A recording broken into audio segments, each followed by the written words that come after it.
ciertas consonantes, mas con el desarrollo del yo dentro de nosotros mismos, la capacidad ablativa se fue degenerando y hoy apenas si logramos articular las vocales y consonantes de nuestro alfabeto. El olfato, todavía en Babilonia, estaba muy desarrollado.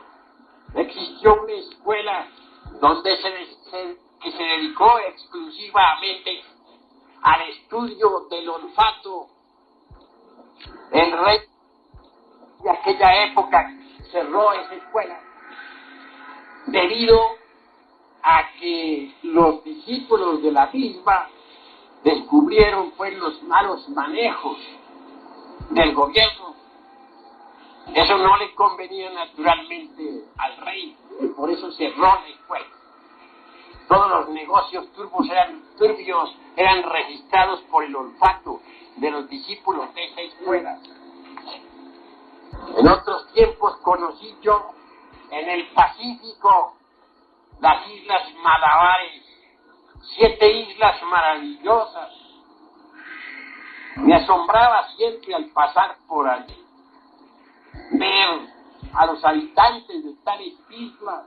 Eran gigantes, hasta 3 metros de estatura. Los huesos eran elásticos, la oreja era doble, pues un tabique que estaba en medio les daba doble oído.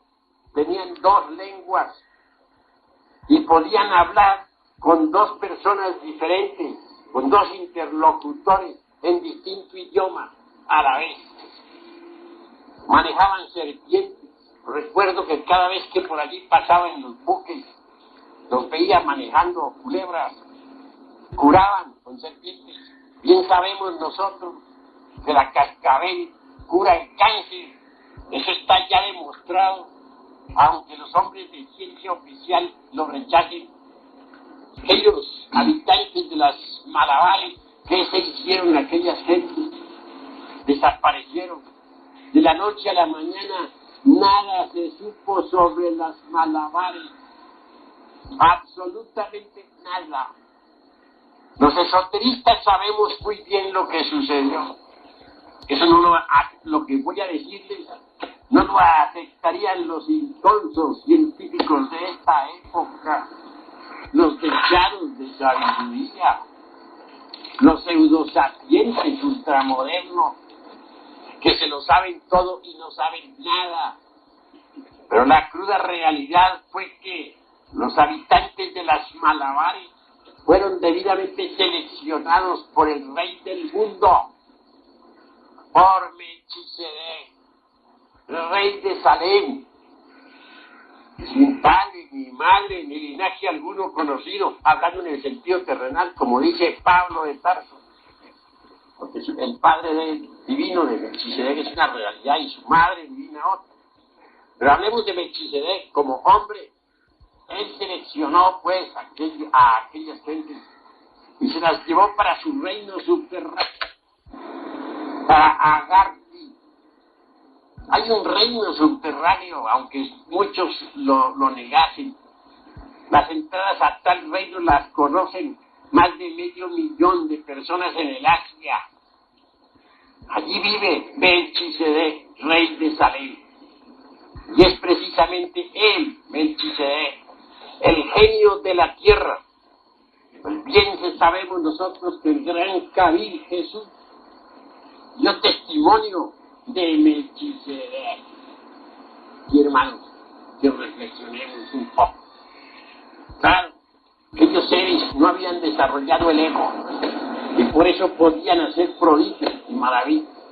Fueron seleccionados. El ego es un conjunto de elementos indeseables que viven en nuestro interior.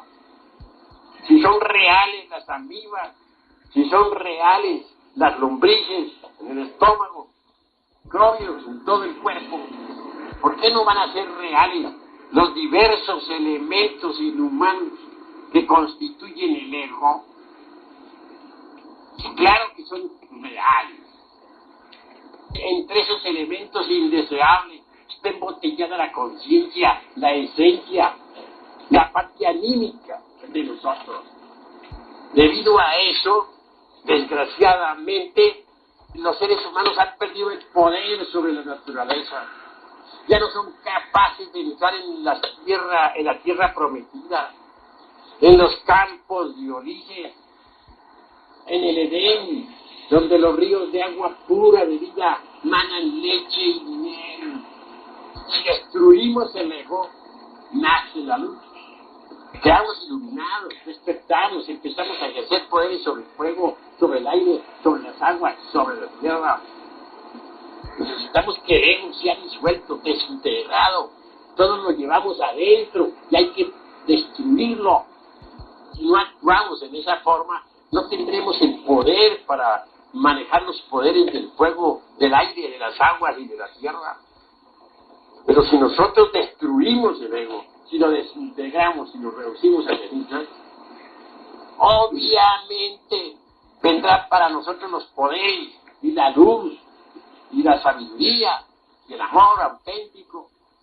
Pero hay que acabar con el ego, desintegrarlo. Hay que reducirlo a ceniza, a polvo de la tierra, a polvo cósmico. Ira, codicia, lujuria, envidia, orgullo, pereza, gula, son los 7 elementos más destructivos que cargamos dentro y constituyen el ego.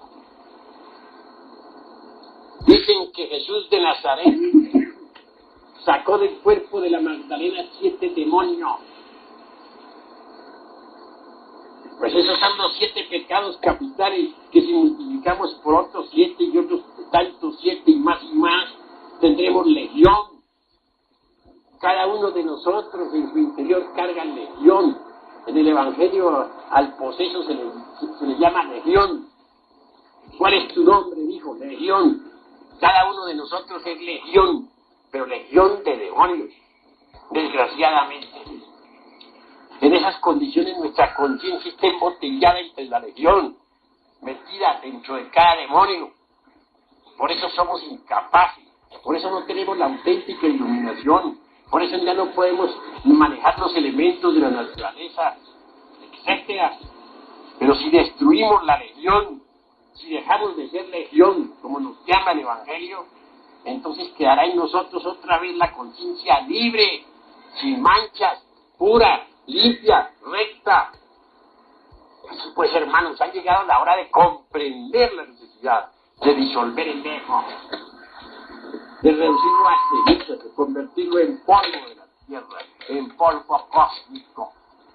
Todo ser humano tiene por lo común un 3% de conciencia despierta y un 97% de conciencia dormida.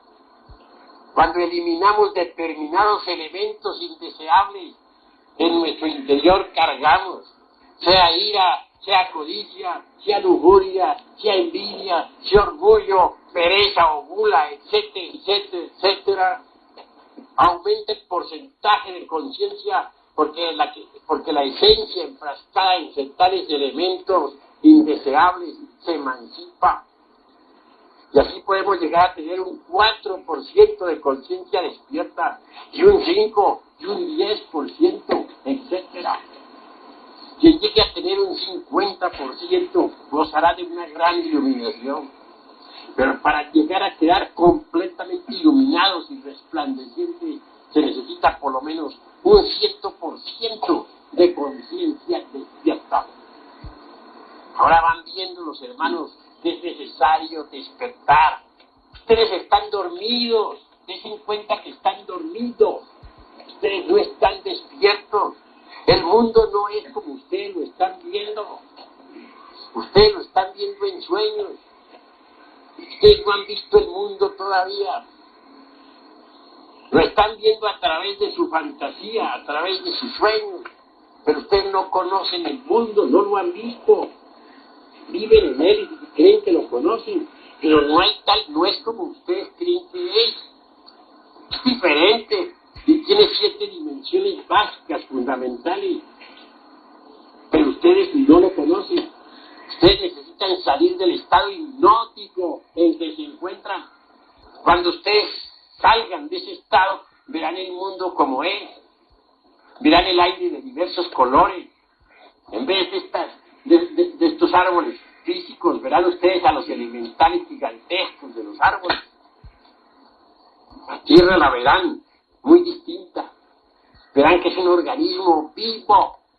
Ustedes están agarrados a la epidermis de ese organismo, de ese animal viviente que llaman tierra. Lo verán muy diferente. Hasta ahora no lo han visto. Ustedes no conocen el planeta Tierra. Y los pseudocientistas, esos sabiondos ultramodernos del anticristo, mucho menos. Nada saben de nada. Los científicos del anticristo no solamente ignoran, sino además ignoran que ignoran. Creen que saben mucho cuando en verdad nada saben. Y no solamente no saben, sino además no saben que no saben. Despierten, hermanos, salgan de su letargo en que se encuentran. Despierten. El despertar solamente es posible eliminando los elementos indeseables que en su interior cargan. La parte práctica de todo esto es lo fundamental.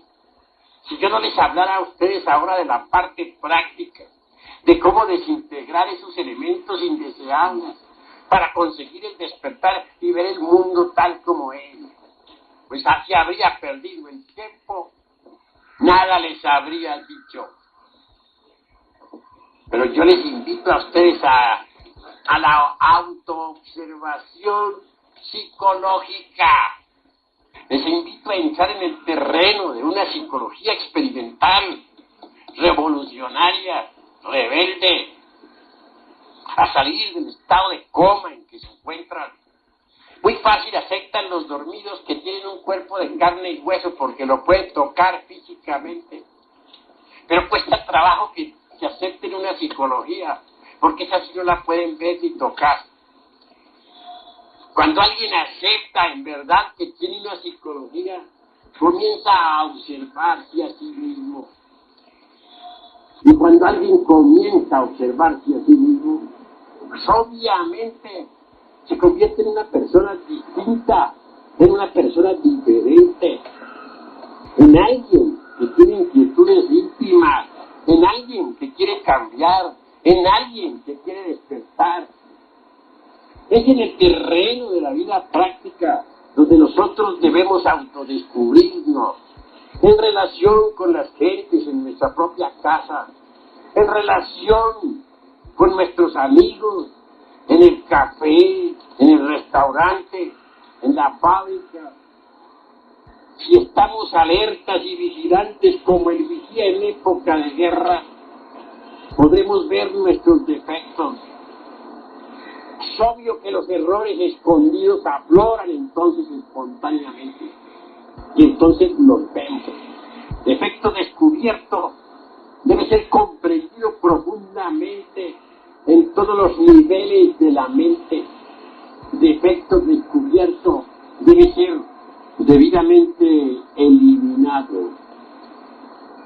Eliminar, eso es lo fundamental, eliminar. No podríamos eliminar sin haber comprendido. Uno puede eliminar un error cuando sabe que lo tiene y cuando lo ha entendido. De lo contrario, ¿cómo lo elimina? Pensemos en eso, mis estimables hermanos. Eliminación. ¿Mas cómo eliminar? Todos los pueblos rindieron culto a Tonantzin, a María, Maya, Isis, a Adonía, Rea, Cibele, etc. Los pueblos antiguos de Anáhuac fueron serpentinos en un 100%. Saber lo que es la verdadera libertad, en tanto la conciencia esté metida en la mazmorra inmunda del yo psicológico. Nadie podrá saber qué cosa es la felicidad, en tanto la conciencia continúe enfrancada entre la mazmorra inmunda del yo.